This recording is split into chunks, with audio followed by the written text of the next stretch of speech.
ఇప్పుడు నేను చదవబోయే కథ 'అనురాగ స్మృతి'.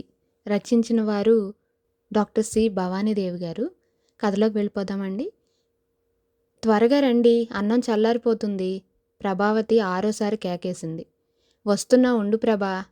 న్యూస్ చూసేటప్పుడు వడ్డించొద్దని ఎన్నిసార్లు చెప్పానో, నీకు అస్సలు బుద్ధి లేదు విసుక్కుంటూ టీవీ ముందు నుంచి లేచాడు నారాయణ. ప్రభావతి మనసు కలుక్కుమంది. విసుక్కోకుండా ఏ పని చేయడు కదా అనుకుంది కోపంగా. అదో న్యూసు, ఎన్ని ఛానళ్ళలో అయినా అదే కదా. ఎంతసేపు ఇంకా? డాక్టర్ లేటుగా భోజనం చేయొద్దని చెప్పలేదు? గొణిగింది. నారాయణ మొహంలోని సీరియస్నెస్ చూసి ఇంకేం మాట్లాడలేదు.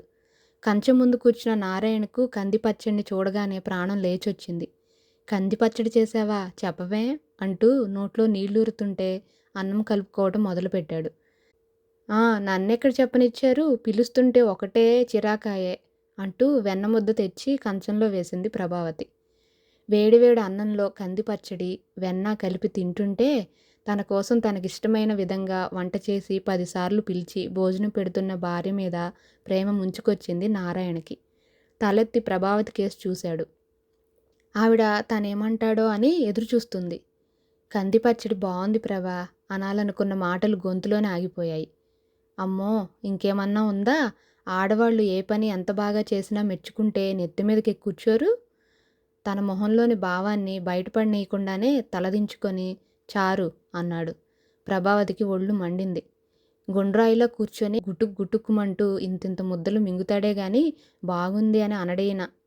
వేడివేడి చారు అన్నంలో పోసింది. బాగుంది చారు మనసులోనే అనుకొని మజ్జిగన్నం తిని లేచాడు త్రేంచుతూ. ప్రభావతి వంట బాగా చేస్తుంది. తన ఆరోగ్యం బాగుండటానికి కారణం ఆవిడ శ్రద్ధే. అన్నీ స్వగతాలే. ప్రభావతి వంటిలు సర్దుకొని వచ్చేసరికి ఉయ్యాల బల్ల మీద పడుకొని ఉన్నాడు నారాయణ. శయనించారు. ఉయ్యాల బల్ల ఒకటి నా ప్రాణానికి.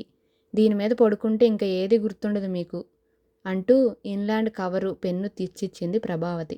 ఏంటే నీ గోల? మళ్ళీ విసుక్కున్నాడు నారాయణ. బావుంది వరస. అన్నీ నా గోలలే. అమ్మాయికి పండక్కి డబుల్ కార్డ్స్ ఇస్తామని అల్లుడికి ఉత్తరం రాసి పడేయండి. పక్కనే కూర్చుంటూ హుకుం జారీ చేసింది. ఉలిక్కి పడ్డాడు నారాయణ. డబుల్ కార్డ్సా? నీకేమైనా మతిపోయిందా? ఉగాది ఇంకా 3 నెలలుంది. 8,000 అవుతాయి. ఎలా తేవాలి? రుసరుసలాడాడు. అవన్నీ మీకెందుకు? ముందు అమ్మాయి మీద అల్లుడి గెంతులు తగ్గుతాయి. అసలే పిల్ల లేవలేనిది కూడా. ఆవిడ చాటుగా కళ్ళొత్తుకోవటం నారాయణ కంటపడింది. సరేలే, అయిష్టంగా రాయడం మొదలుపెట్టాడు. ఎలా రాయాలో దాదాపు డిక్టేషన్లా రాయించింది ప్రభావతి. ఉత్తరం రాయటం పూర్తి చేసి అతికించాక అడిగాడు. డబుల్ కార్డ్స్ ఎలా ఇవ్వగలం ప్రభా? నా చేత వాగ్దానం చేయించావు.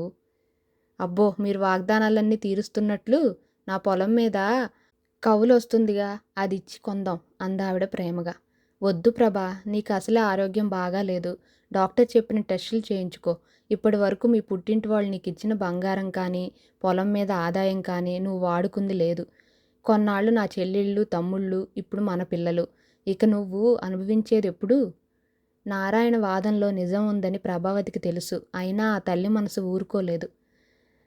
నా ఏంటండి, అన్నీ మన బాధ్యతలే అంటూ నిట్టూర్చింది. ఇంత చేసినా వదినా, మాకు నీ నగలు తాకట్టు పెట్టి పెళ్లి చేశావు అని నీ ఆడపడుచులు అనలేదు. ఇంక పిల్లల కోరికలు సముద్రాల్లో అలలే. నారాయణ గొంతు నిండా కోపం. పోన్లేండి, వాళ్ళ సంగతి ఎందుకు? పోనీ మీరెప్పుడైనా అన్నారా? నా ఆదాయం కలిపేగా మీరు ఆస్తి పెంచుకున్నారు అడిగింది ప్రభావతి. అదా, అది వేరు. అయినా పిచ్చిదానా, నువ్వు వేరు నేను వేరు కాదు నారాయణ సమర్థించుకున్నాడు. అది మగవాళ్ల మాట. అదే నేను మీ ఆదాయం కోరితే నా స్వంతానికి వాడుకుంటే ఇంత సహృదయత ఉండదు. పోన్లే, వదిలేయండి. పిల్లకి మాత్రం డబుల్ కార్డ్స్ నేనే కొనిస్తాను ప్రభావతి నిర్ణయం చెప్పేసింది. ప్రభావతి అన్నదంటే మాట మీద నిలబడుతుంది. నారాయణకి తెలుసు ఆ విషయం. ప్రభావతి ఆ బాధ్యత తన మీద పెట్టనందుకు అతనికి లోలోపల ఆనందంగానే ఉంది. ఎంతైనా ప్రభావతి లాంటి భార్య దొరకటం తన అదృష్టం.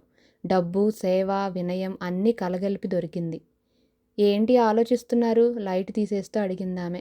ఏం లేదు, చీకట్లో ఆమె కేసి ప్రేమగా చూశాడు. కానీ ఆ చీకట్లో అతని చూపులోని ప్రేమ తరంగాలు ఆమె దాకా పయనించనే లేదు. ప్రభావతి పడుకుంది. కాసేపటికి హాయిగా నిద్రపోయింది. నారాయణ ఆమె కేసి చూస్తున్నాడు. కాస్తంత చామన ఛాయ అయినా కళగల మొహం. మనిషి అందగత్తె కాదు గాని మనసు వెన్న. తనది అంటూ లేకుండా జాయింట్ ఫ్యామిలీకి త్యాగం చేసింది. ప్రభావతి వెంట తెచ్చుకున్న ఆస్తి వల్లే తనింతగా ఎదిగాడు. తన అక్క చెల్లెళ్ళు కూడా మా వదిన చాలా మంచిది అంటుంటారు. బంధువులంతా ఆమెను పొగుడుతారు కానీ తనే ఎందుకో ఒకసారి కూడా ఈ పని బాగా చేశావు అని గాని, నువ్వు నాకిష్టం అని గాని ప్రేమపూర్వకంగా అనలేదు. మొగుడిగానే అధికారం చూపిస్తాడు. అనురాగాన్ని కూడా అధికారంగానే. 1, 2 సార్లు చేయి చేసుకున్నాడు కూడా. అతనికి కాస్త ఆడపిచ్చి ఉన్నా ప్రభావతి నోరు మెదపలేదు. తల్లి తండ్రి లేని ప్రభావతి తన వల్ల ఏం పొందింది? చాకిరీ తప్ప. ఏంటివాళ ఇటువంటి ఆలోచనలొస్తున్నాయి? ఏదో పేపర్‌లో, కవితలో చదివాడు.